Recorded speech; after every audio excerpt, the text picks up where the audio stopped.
Hi guys, நம்ம Tamil media வச்சு juice கைஸானில் season 3 episode 55 தான் பார்க்க போகிறோம். வீடியோக்குள்ள பார்த்து வீடியோக்கு லைக் கொடுத்துருங்க, ஐப்பும் பண்ணிடுங்க. வாங்க வீடியோக்குள்ள போயிடலாம்.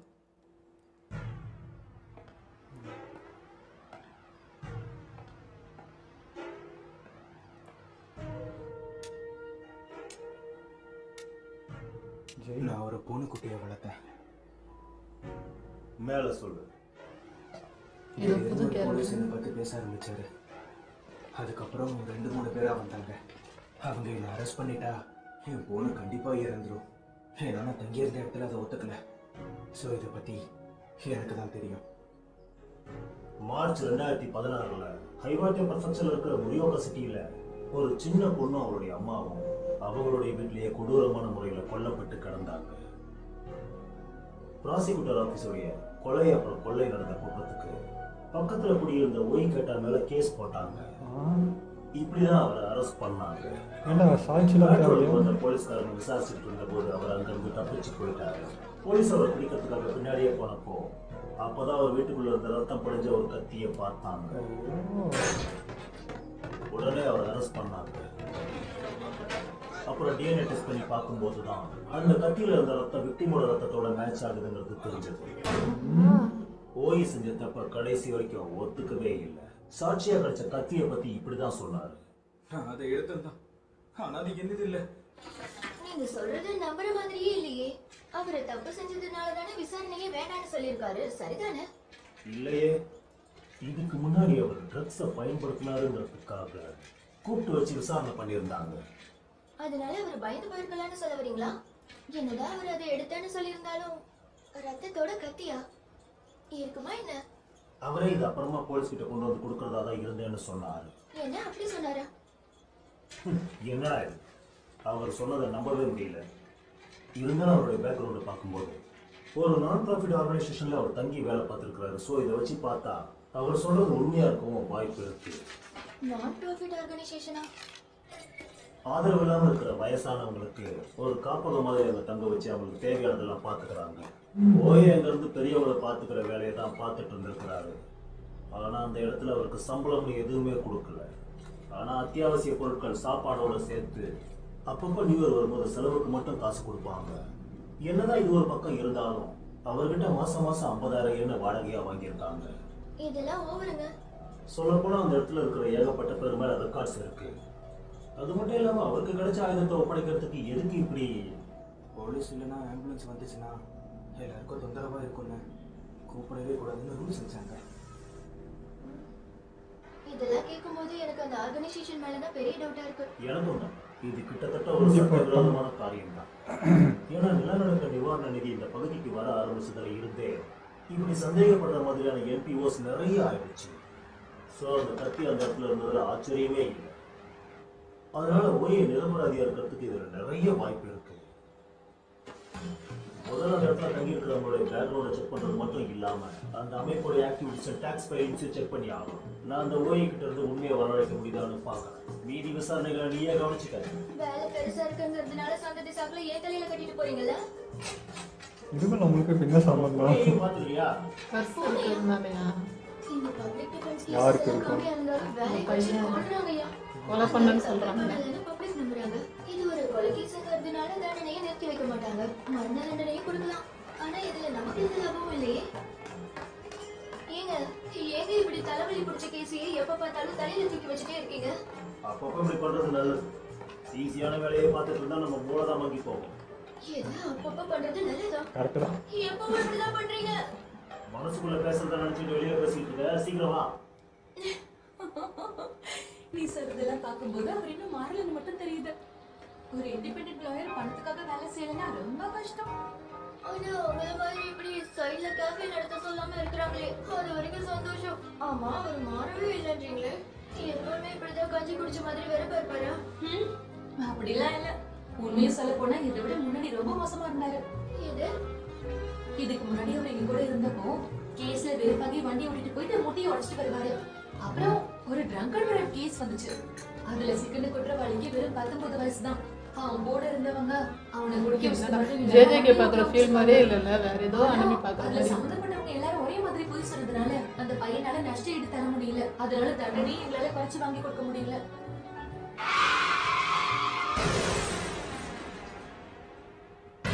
சொல்லிட்டல,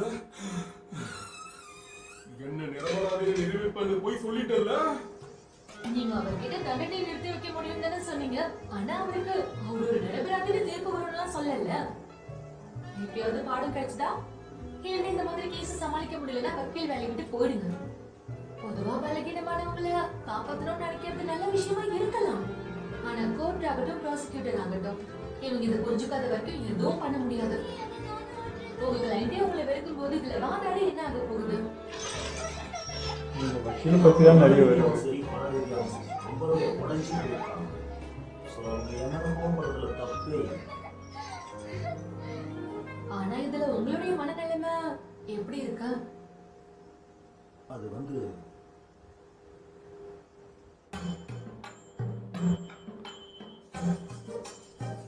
இல்லடா, இதுல இந்த மாதிரி மியூசிக்லாம் புதுசா இருக்கு. ஐடியான்னு தெரியல.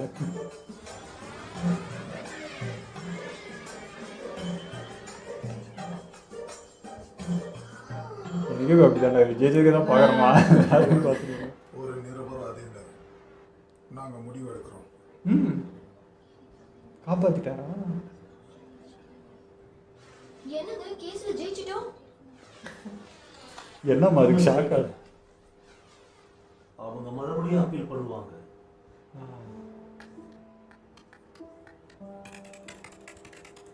தீர்ப்புடைய முடிவு என்னன்னா,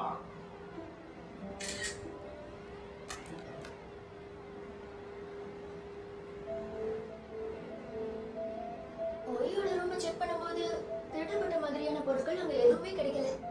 அதே மாதிரி அந்த என்பிஓல இருந்த இன்னொருத்தர் அந்த கொலை நடந்ததுக்கு அப்புறமா காணாம போயிருக்காரு. அது மட்டும் இல்லாம அந்த நபர் இறந்த டைமை வச்சு பார்க்கும்போது அங்க இருந்த ஏதோ ஒரு ஸ்டோர்ல இருந்திருக்கீங்க. அந்த செக்யூரிட்டி கேமரா தான் உங்களுக்கு பிளஸ் பாயிண்ட். சோ நீங்களே சமைச்சு சாப்பிடாம வெளியே வாங்கி சாப்பிட்டது நல்லதா போச்சு. கவுன்சிலர் ஹிகுருமா, உங்களோட உதவிக்கு ரொம்ப நன்றி. கத்தி எப்படி வீட்டுக்கு இந்த வச்சு கவுன்சிலர்லாம் நீங்க சொல்ல தேவையில்லை. அது மட்டும் இல்லாம நம்ம இன்னும் தப்பிக்கல. செகண்ட் ட்ரையல் பாக்கி இருக்கு. நான் அதுக்கு சொல்லல. என்ன நம்பினது நீங்க மட்டும்தான். ரொம்ப நன்றி.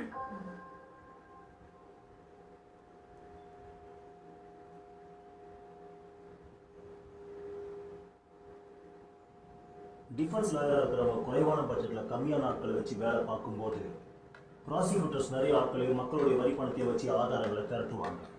அது பரவாயில்ல. ஆனால் சிஸ்டமே அப்படிதான். ஆனால் அந்த செகண்ட் ட்ரையல ப்ராசிக்யூட்டர் எந்த ஒரு ஆதாரத்தையுமே தாக்கல் பண்ணல. காணாம போன அந்த நபர் மேல சந்தேகம் வரதுக்கு எந்த ஆதாரமுமே இல்லை. அவங்க தப்பான வாதத்தை ஜட்ஜி ஏற்றுக்கிட்டதோட அவங்க தீர்ப்பையும் மாற்றினாங்க. தேர்ட் ட்ரையல் ஹையஸ்ட் கோர்ட் எப்பவுமே ஒரு தடையா இருக்கும். ஏன்னா ஃபைனல் அப்பீல்ஸை பெரும்பாலும் நிராகரிச்சிருவாங்க. ஸோ அவங்க ஒரு சரியான விசாரணை ஆரம்பிக்கிறது ரொம்ப கஷ்டம். இந்த கேஸ் ஆரம்பத்தில் இருந்த ஒரு குற்றவாளிகள் தீர்ப்பு வரணும் திட்டமிட்டது மாதிரியே இருக்கு.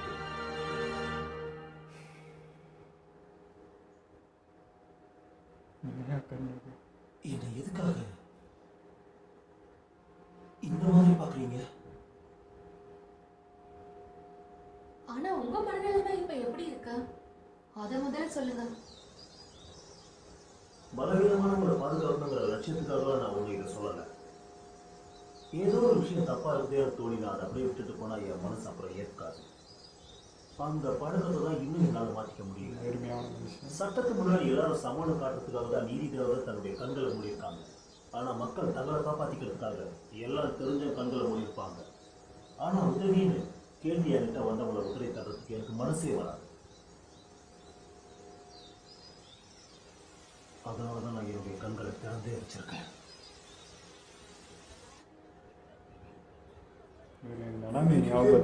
ஆட்சேபனை இருந்தா இன்னில இருந்து 15 நாளுக்குள்ள இல்ல ஒரு மீறி இது நடக்குதுன்றதுனால நீங்க சப்மிட் பண்ணி ஆகணும்.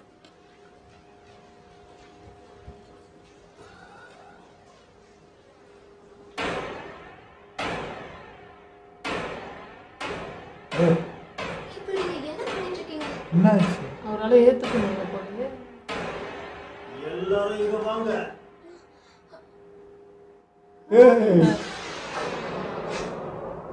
இவருதான் கஷ்டம் நினைச்சுக்கிறேன். அடத்தி ஹிகுருமா இப்போ செஞ்சுக்கோங்க. புரிஞ்சுதா? செஞ்சுக்கோலையா? ஆனா நல்லவரா இருக்காரு. போயிருப்பான்னு நினைக்கிறேன். இக்கிபுக்கரோயா என்னடா சம்மந்தெல்லாம் ஏன்டா காட்ட போறாங்கன்னு நினைச்சேன். நான் அந்த கைதுக்குள்ள இருக்கோம் அப்படின்னு நினைச்சேன். என்ன இவ்வளவு லேட் ஆகுறா? என்ன சந்திக்கிறதுக்காக அடுத்த ஆளை எப்ப கூட்டிட்டு வர போறான்னு தெரியலையே. தினுசு தினுசா வரானுங்க, ஒன்றும் புரியல. என்ன ஏன் அடிக்கிறீங்க? அட என்னடா இது? எதுக்கு இப்படி பண்றீங்க? என்னடா பண்ற? எந்த மாதிரி பண்ணணும்? இப்ப எதுக்கு அமைதியாவே இருக்க? இவ்வளவு பண்றத சிரிக்கவாத செய்யலாங்க. இந்த ஸ்கூல் டைம்ல இருந்தது அப்போ நடந்ததா? நான் உங்ககிட்ட என்ன சொன்னேன்? நான் சொன்னேன்னு சொல்லல. ஆனா ஏன் புரிஞ்சுக்க மாட்டேங்கிற? என்ன பிரச்சனை இவனுக்கு? இவனெல்லாம் பார்க்க பயங்கரமானவனுங்களாவும் புத்திசாலியாவும் தெரியல. அப்படி இருந்தாலும் உனக்கு போராட்டி எடுக்கிறானுங்க பாத்தியா? ஆனா அவனுங்களே எல்லாரையும் கலாய்க்கிறானுங்க. அந்த மாதிரி நீ உனக்கு வேண்டியதானே? எதுக்கு உனக்கு இதெல்லாம்? அவனுங்கள மாதிரியே நீ இருந்தா உன்னை எப்படி செய்வானுங்களா சொல்லு? நீயும் அப்படியே ஜாலியா இருக்கலாம். நிறுத்துக்கடா. என்னடி கக்க கக்க? இதோ இன்னொரு முட்டாள் வந்துட்டான். அது பெஸ்ட் மிடில் ஸ்கூல் யூனிஃபார்ம் தானே? மிடில் ஸ்கூலரா நீ? என்னடா வந்தா பெரியவங்களுக்கு மரியாதை தர மாட்டியா? மரியாதை எல்லாம் உங்களுக்கு சொன்னாதான் புரியும் நினைக்கிறேன். போது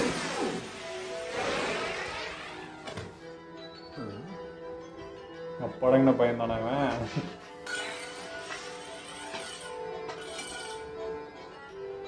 பேசும்போதே வன்முறையை காட்டுற. இவர் அப்படியே ரொம்ப டிசைன் பார்த்து வாத்தியார் கூட அடங்க மாட்டாங்க அந்த மாதிரி. போடு.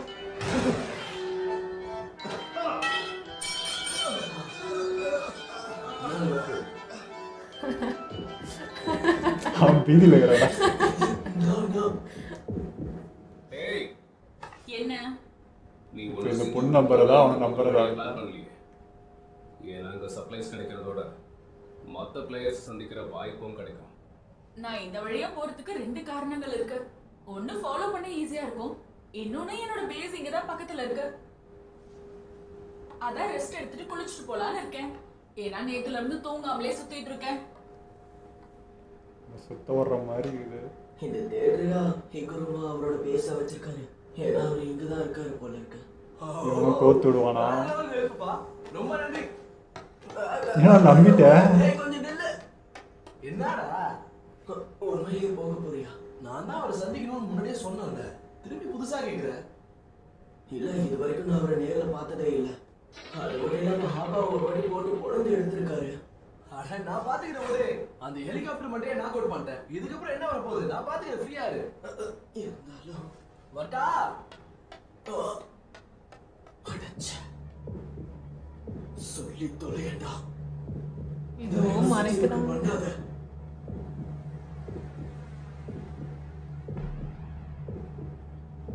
என்ன மன்னிச்சுடா. இந்த துணி எது கோத்து விட்டானா? ஆஹா. ஆனா நான் தான் இருக்கேன். என் பேரு ரெஜி. மன்னிச்சிரு. உன்னை ஏமாத்தி அவரை இங்க கூட்டிட்டு வந்து. ஆடா தேடிக்க.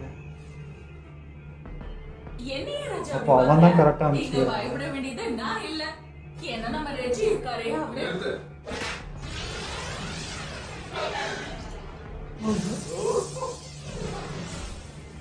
டைமை வேஸ்ட் பண்ண வேண்டாம். நீ இவனுக்கு யார் காத்திருக்காங்களோ?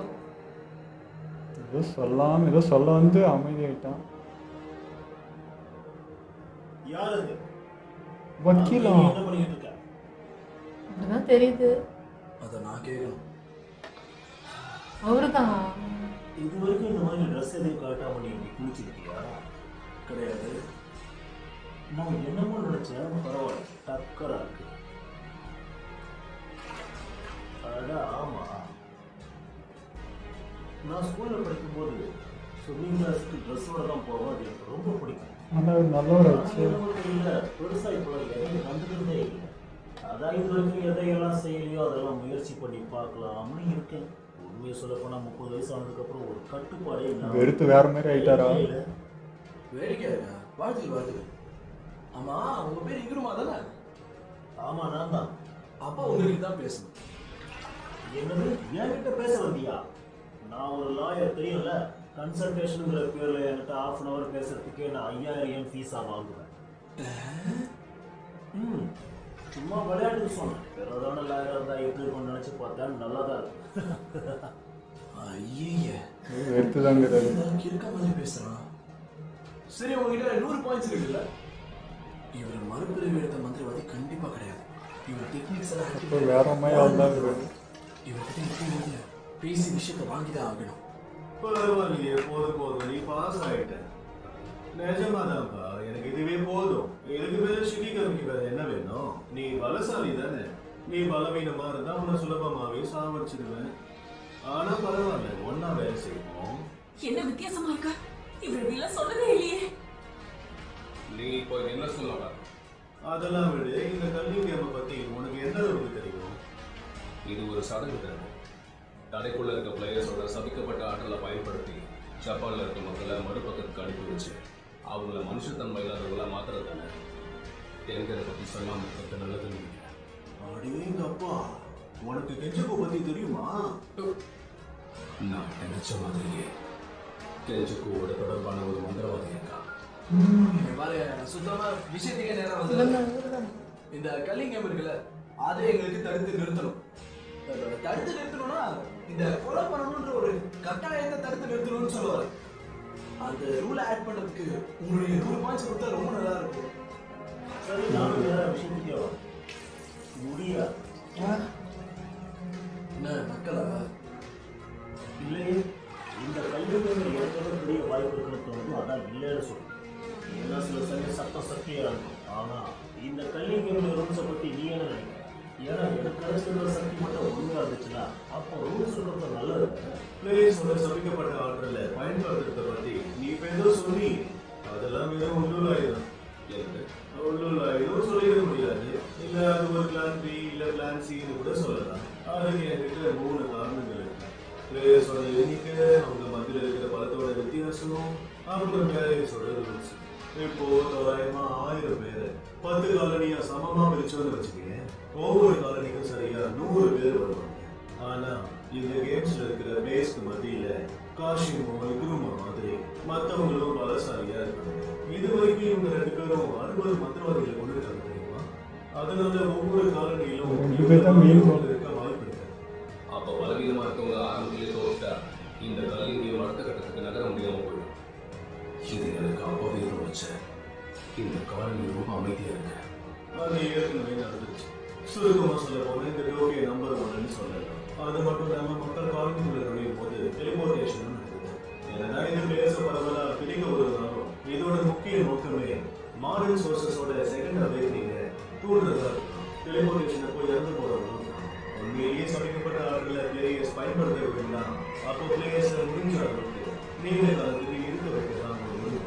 இப்போ எனக்கு ஒரு சொல்ல ரூல்ஸை மீறினவங்களுக்கு எந்த ஒரு குற்றச்சாட்டோ விசாரணையோ ஆர்கியூமெண்ட்டோ இல்லாம பிசிக்ஸ்ங்கிற பேர்ல தண்டனை கிடைச்சா எப்படி இருக்கும் சொல்லு? அப்படி நடந்தா ரொம்ப நல்லா இருக்கும்ல.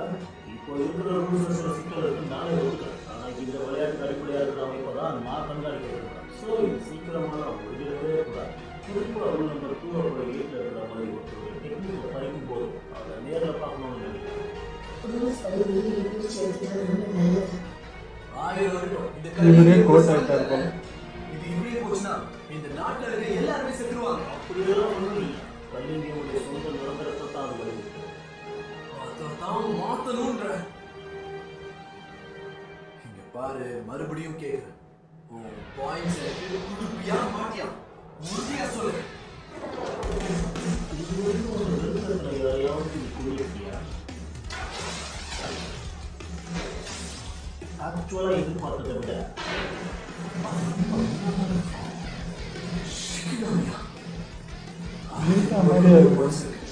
எனக்கு தெரிஞ்சு ஒரு 20 மட்டும் அதை கொண்டு போனேன்.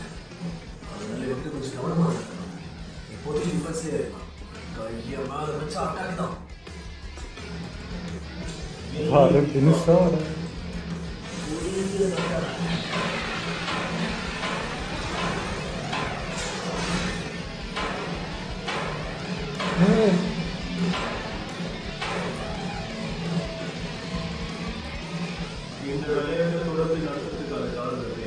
உண்மையான திட்டத்தை மறைக்கணுங்கிறதுக்காக தான். என் வார்த்தைகளை குறிச்சு வச்சு கடைசியில வலிமையானவங்க மட்டும் இருக்கும்போது தெரிஞ்சவங்க ஒரு பெரிய குண்டை தூக்கி போடுவாரு. அதுதான் இந்த கல்விங்கரோட நோக்கத்தை நிறைவேற்றும் பாரு. அது தெரிஞ்ச விஷயம் தானே.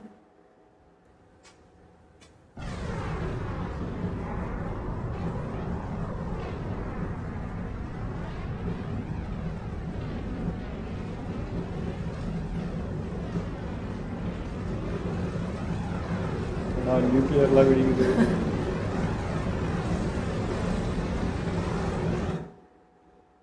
ஏதோ வேற மாதிரி பண்ணுறான். இன்னைக்கு எபிசோடு வேற மாதிரி இருந்ததுங்க. ஃபர்ஸ்ட் ஸ்டார்டிங் வந்து நாங்கள் ஜேஜேகே தான் பார்க்குறோம்ல, தப்பாக எதனா டவுன்லோட் பண்ணிட்டோமான்ற மாதிரி ஷாக்காக இருந்தது. எதுக்கு இப்போ சம்மந்தம்லாம் காட்டி இதுக்கு நம்மளுக்கு என்ன இது அப்படின்னு நான் பார்த்துட்டு இருக்கேன்.